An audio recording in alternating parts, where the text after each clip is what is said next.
Welcome to the Founders Journey podcast. Inspiration, education for founders by founders. Hey, I'm Greg Moran from Evergreen Mountain Equity Partners and Evergreen Growth. Welcome back to the channel where we're going to do a deep dive today into the world of startups and venture capital and really hit on how to understand a term sheet. We're going to really unpack one of the most critical documents you'll ever encounter in your entrepreneurial journey if you're raising venture capital. And that's this term sheet, right? Which is the kind of the common name for it. So whether you're gearing up for your first funding round, or you just want to sharpen your knowledge, or maybe you're an investor and just want to understand what should be in a term sheet, this video is really going to be for you. So let's get started. So what exactly is a venture capital term sheet? Simply put, it's a non-binding agreement that outlines the investment terms and conditions between you, the founder, and your potential investors. Really operative word here, really key word. This is non-binding. You want to put your best effort into negotiating a term sheet that's going to look like the final agreement, but you're not bound by it, and neither is the investor. So think of it as a blueprint for the final deal. It's kind of a roadmap, right? But don't let the non-binding part fool you. The terms here are going to set the stage for your entire relationship with your investors. There's a concept called retrading. You don't want to be the person that consistently goes and basically sets up a term sheet and then retrades all the terms as the final deal gets closer. It's a bad thing both for an investor and a founder to do. So understanding this document can really make or break your startup. So let's walk through the key components that you really need to focus on in the term sheet. So first up, valuation. We've got another video just on that topic to really help you understand what your valuation is. So this is where things get serious because your company's valuation determines how much equity you're going to give away in exchange for the investment. Really important thing you want to get right here. So there's two key terms that you're going to hear. And again, we do a deep dive in other videos: pre-money and post-money valuation. Pre-money is what your company is worth before the investment. Post-money is the value after the investment.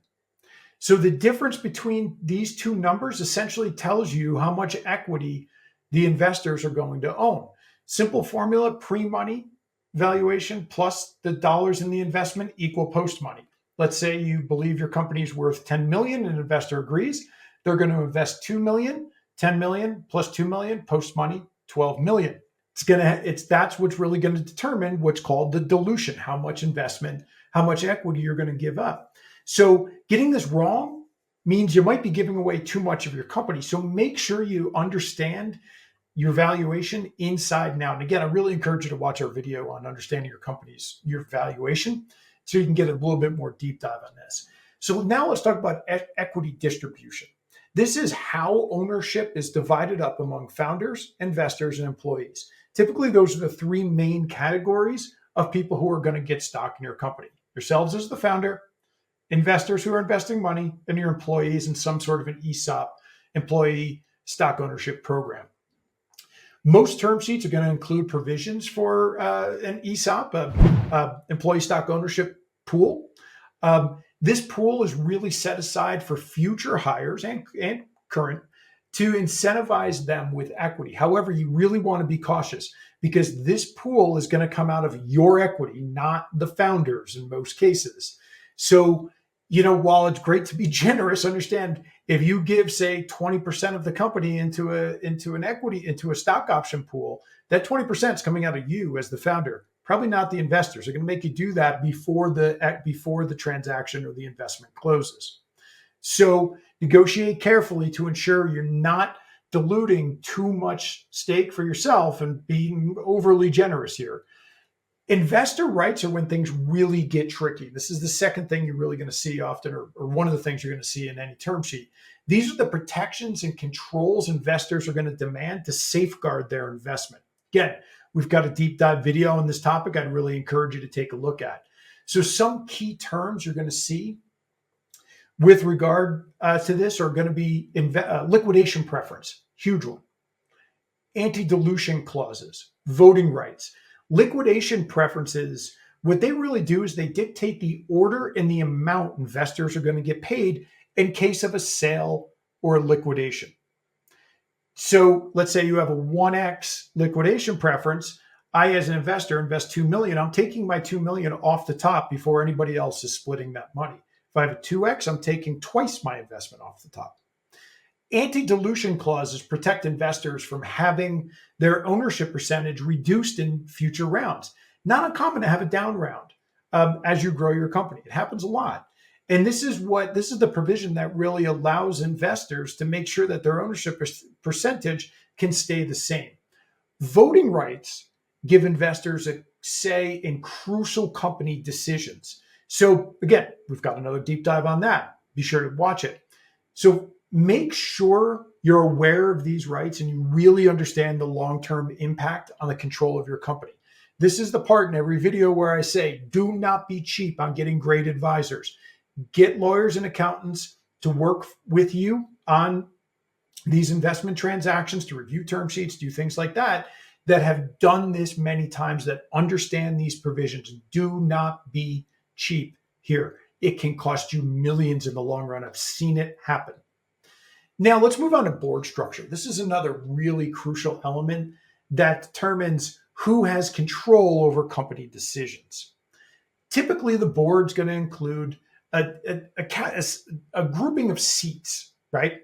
Those seats are going to be investor seats, obviously held by investors. Founder seats, that's for you. Maybe you've got co-founders or something.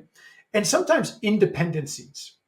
I'm a huge advocate for making sure you get at least one independent seat on your board, because this person is not going to have the same stake in the outcome or vested interests as you or your investors, and can often, help mitigate potential conflict between you and investors, which does happen.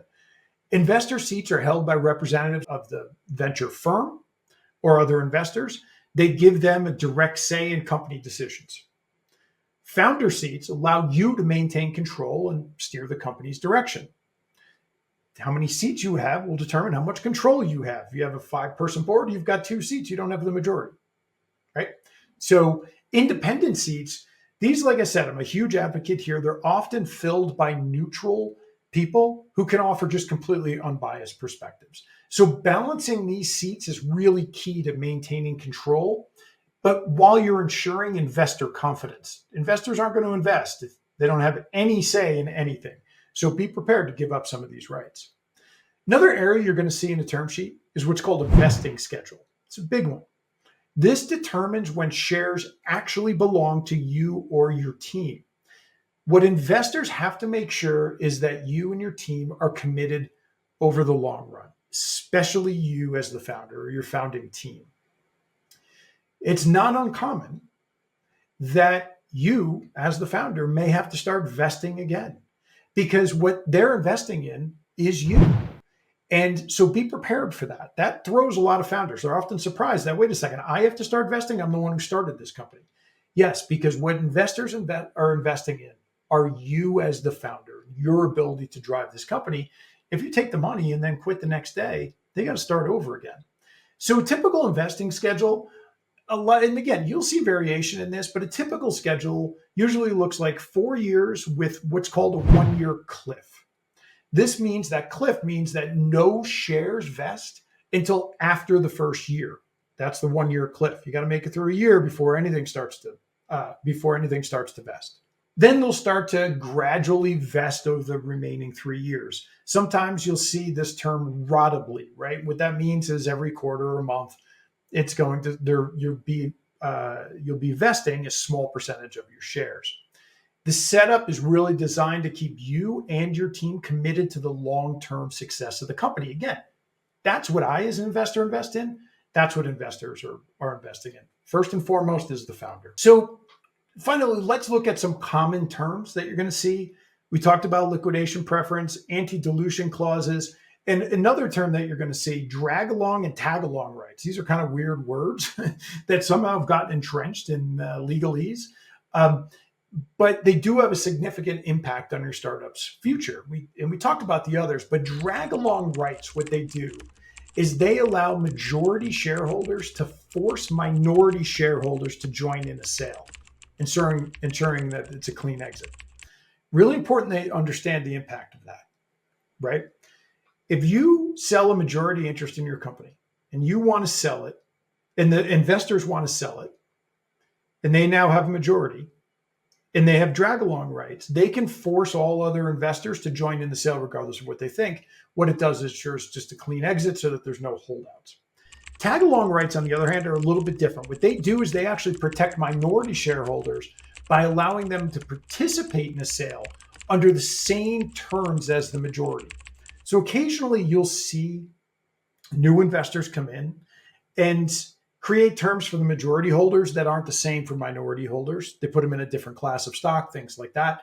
With tag along rights ensures that minority holders are now they're now able to participate in the same terms as the majority, regardless of what those terms are.